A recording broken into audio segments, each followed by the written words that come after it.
Chief Rabbi, distinguished Dayanim and Rabbanim, beloved friends, I'm not sure quite how to put this, but in my part of the world they say, wow. I've never seen such a crowd. Tell me, the guys at the back there, can you hear me? You can. This is great. Because I was once giving a speech, and somebody at the back shouted out, "Can you speak a bit more loudly? I can't hear you." And somebody at the front said, "I can hear him. Would you like to change places with me?"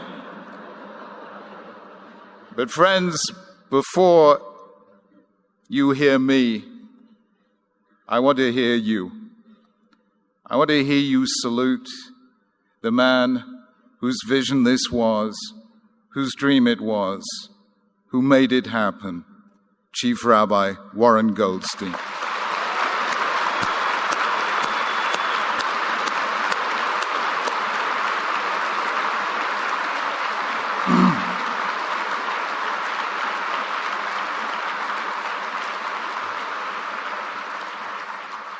Beloved friends, Jews and Judaism have been around a long time, 4,000 years, twice as old as Christianity, 3 times as long as Islam.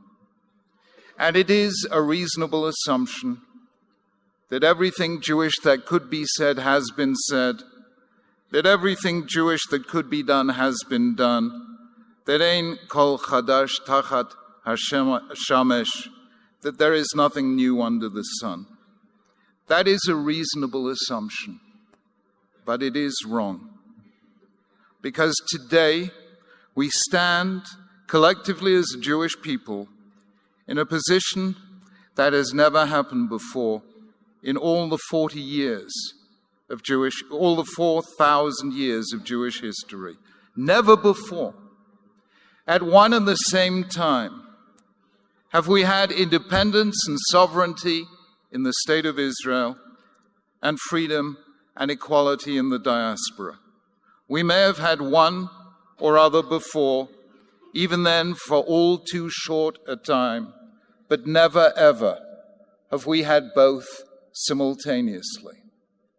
We stand on the brink of possibilities for which 100 generations of our ancestors prayed, more in hope than expectation, and what they longed for, we have. And what are we doing about it? I humbly submit, not enough. I've had a long year of association with the Jewish community in Hong Kong, even after the Brits gave it back to the Chinese. And when they gave it back to the Chinese, on my next visit, Elaine and I went to visit the Beijing appointee, the head of Hong Kong, Mr. Tung Chi-Wah. And he was a lovely man, very fond of Jews and Judaism and the state of Israel. And he said to me the following. He said, "You Jews and we Chinese have been around a long time." He said, "We Chinese have been around for 5,000 years. You Jews," he said, I don't know where he got the figure from, I didn't correct him. "You Jews have been around for 6,000 years. He said, "What I want to know is, what did you do for the first 1,000 years before you had kosher Chinese takeaways?" I said, "Mr. Tung, you want to know what we did for the first 1,000 years? We complained about the food." Today, Jews complain. They complain about 3 things. Number 1, anti-Semitism. Number 2, quite rightly, anti-Zionism and the international isolation of Israel, about which Ambassador Avner has spoken so eloquently. And number 3, about outmarriage and assimilation. Believe you me, I don't belittle or dismiss any of those concerns. I've spent the past 22 years fighting against them. But believe me, to put them center stage is a mistake. Yes, there is anti-Semitism, but at least today the Jewish people has a home in the state of Israel in the sense given to the word home by the poet Robert Frost as the place where when you have to go there, they have to let you in. today the Jewish people as a whole.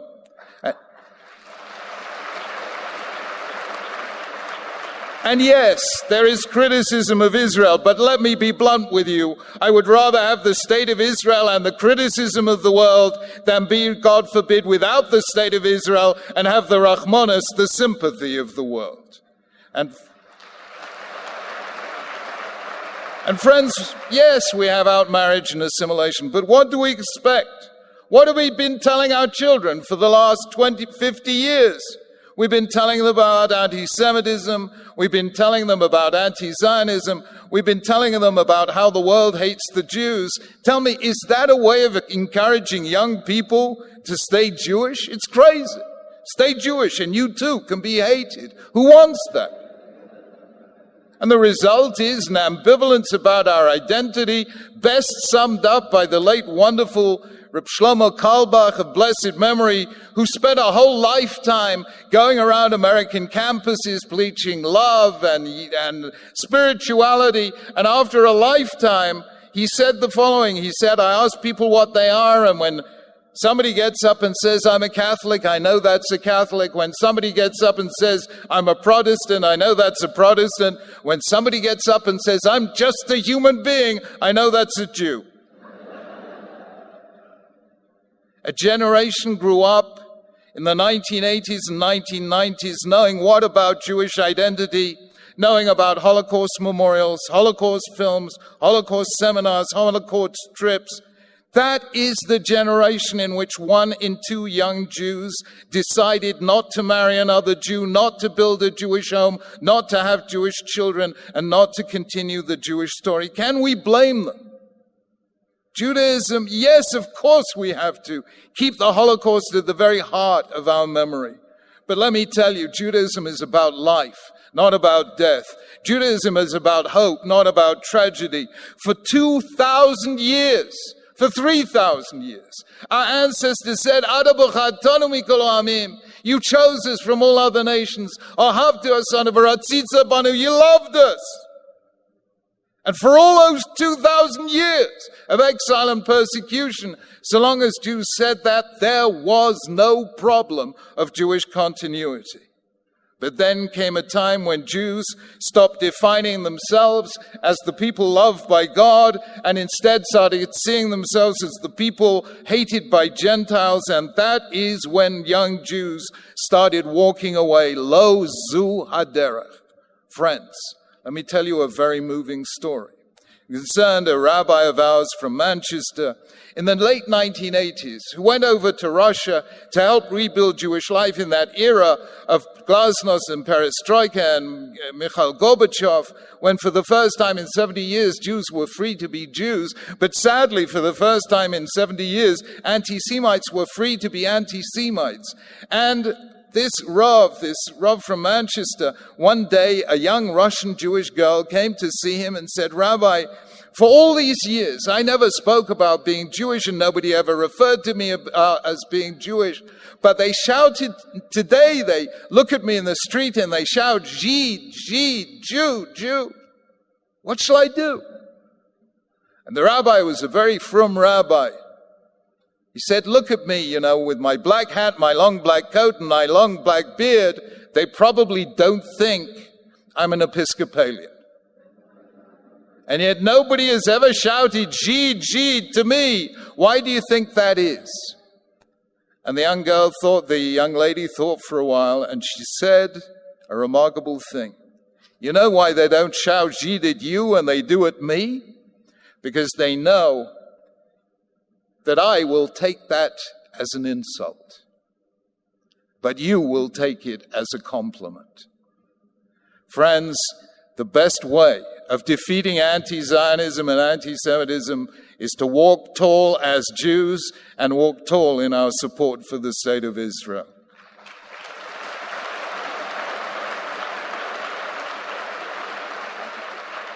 But today, for the first time in history, We have the chance to fulfill the promise God made to Avraham Avinu in the first recorded syllables of Jewish time. V'nivruchu v'cha kol mishpachot ha'adama. Through you, all the nations and the families of the earth will be blessed. We have the chance to live what Moshe Rabbeinu told the next generation at the end of his life. Keep the commandments. Ki hi chochmatchem uvinatchem le'nei ha'amim. This is your wisdom and greatness and understanding in the eyes of the nations. Today, for the first time in the fullest sense, we have the chance to live what Isaiah meant when he said, Atem edai nu'um Hashem, you are my witnesses, says God. You are my ambassadors to the world. Jews have mouthed those words for half the history of humankind. But who was listening? When did we really have a chance to influence the world when our people were scattered and despised? When the biblical kingdom of Israel was, after a mere 3 generations of kings, split in 2. When did we have the chance before? Now we have that chance. Let us not throw it away. Let us go out and, by living as Jews, be a blessing to the world. And believe you me, we will find, yes, we have enemies, but we also have friends, good, true, and loyal friends, who will be lifted by the way we live. And an unintended consequence of that will be that we will inspire young Jews with an immense and enduring pride. How then shall we be a blessing to the world? Well, by my watch, I have about 8 minutes left. And it reminds me of the occasion when George Bernard Shaw was asked to give a lecture on the history of English literature. And he asked, how long do I have? And they said to him, 8 minutes. And George Bernard Shaw said, how am I supposed to say all I know about English literature in 8 minutes? And the man replied, speak very slowly.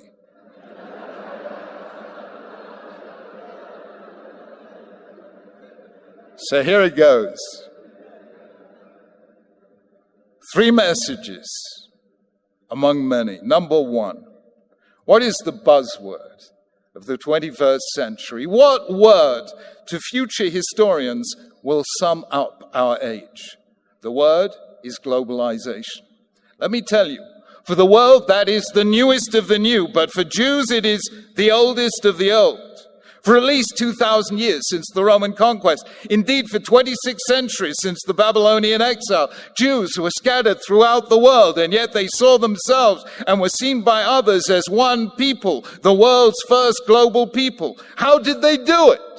They had no normal condition of peoplehood. They didn't live in the same place. They didn't inhabit the same culture. They didn't even speak the same language. Ashkenazi Jews spoke Yiddish. Sephardi Jews spoke Ladino. One of my distinguished, there was known to be a great rabbi in England of whom they once said, he spoke 10 languages, all of them Yiddish.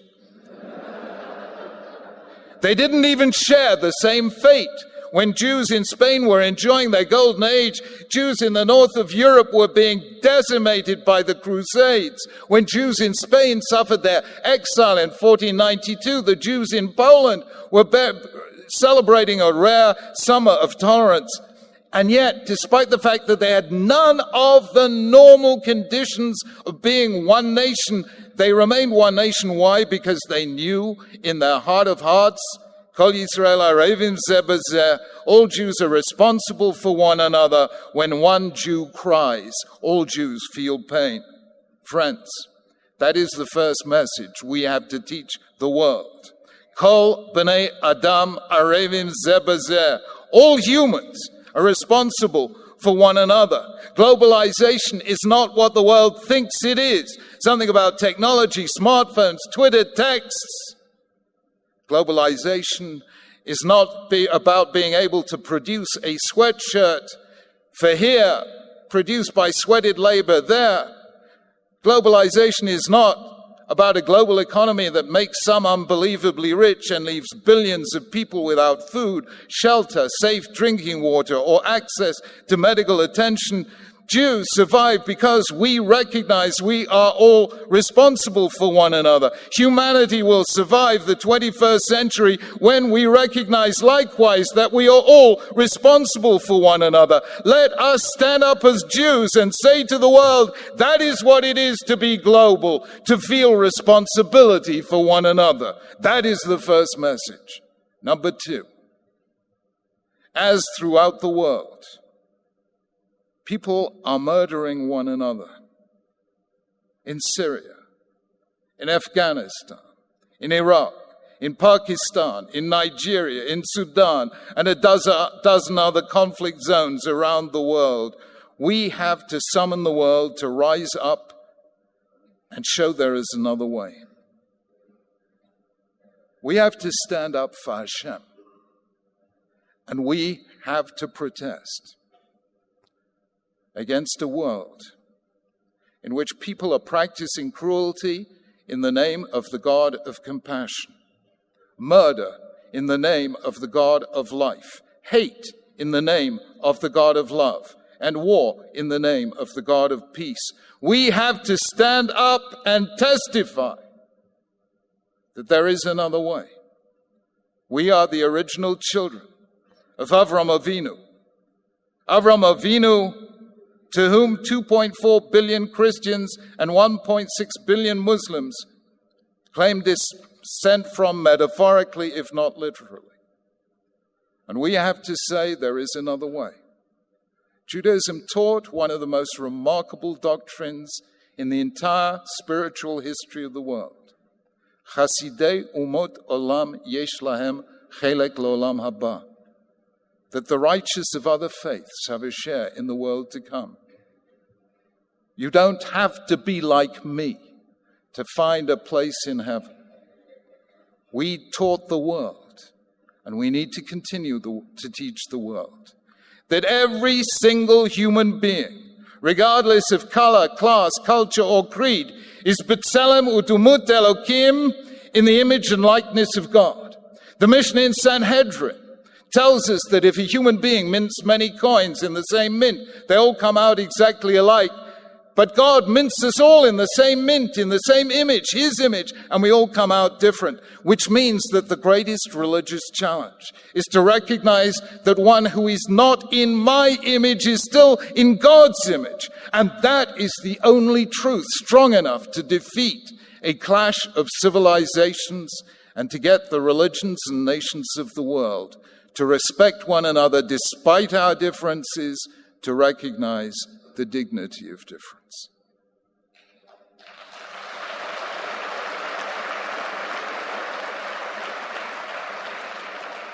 And thirdly, we have to give the world the greatest Jewish gift of all, the gift of hope. The civilization of the West was built on two great foundations, Athens and Jerusalem, ancient Greece and ancient Israel. Greece was a culture of character and fate, of hubris and nemesis. Judaism was a culture of will and choice, of love and forgiveness. The Greeks gave the world Aeschylus and Sophocles. Jews gave the world Isaiah and Yechezkel. The Greeks gave the world masterpieces of tragedy. Jews gave the world its greatest ever tutorial in hope. I call Judaism the voice of hope in the conversation of humankind.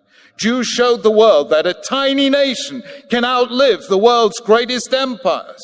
Jews showed the world that a people who, for most of their history, were without power, could nonetheless have an influence that was vast. Jews showed the world that 3 years after the Holocaust, Jews could proclaim the state of Israel, and having walked through the valley of the shadow of death, could say, Lo amut ki ehya, I will not die, but I will live. Jews first taught the world the story that Nelson Mandela calls the long walk to freedom.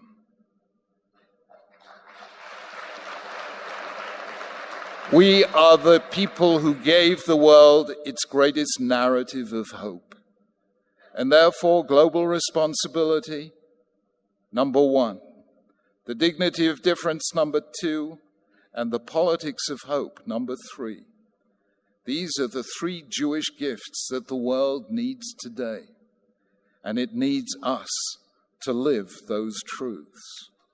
Friends, what we need is a generation of young Jews who are educated in their Jewishness, who are confident in their Jewishness, who are unafraid of any of the challenges of the contemporary world, knowing that our ancestors faced every single challenge that humanity or inhumanity could possibly throw at us, and yet we survived it all. We turned every curse into a blessing, every tragedy into a rebirth. We are the people who, at the very dawn of our history, were touched by infinity. And as long as we keep faith, we become a vehicle through which Hashem's blessings flow out into the world. Not because we are great, but because we believe in something great. The God of creation, the God of love, who asked us to be his ambassadors to the world. Never in all of our history did we have a chance to stand so firm, so tall, and so proud and be a blessing to the world. Friends, is this a crazy dream? Yes, it is a completely crazy dream. It's totally meshuggah. Would it be Jewish if it weren't? And therefore, let me end with one of my favorite stories, the story I heard from Elie Wiesel. He once said, did you know that there was a time when Sigmund Freud and Theodor Herzl lived in the same street in Vienna? Luckily, he says, they never met. He said, can you imagine what would have happened had they met? Theodor Herzl would have said, I had this dream of a Jewish state. Sigmund Freud would have said, tell me, Herr Herzl, how long have you been having this dream? Lie down and I will psychoanalyze you. Theodor Herzl would have been cured of his dreams. And today there would be no state of Israel. Baruch Hashem. We are the people who were never cured of our dreams. Let us live those dreams together, and we will build a better world.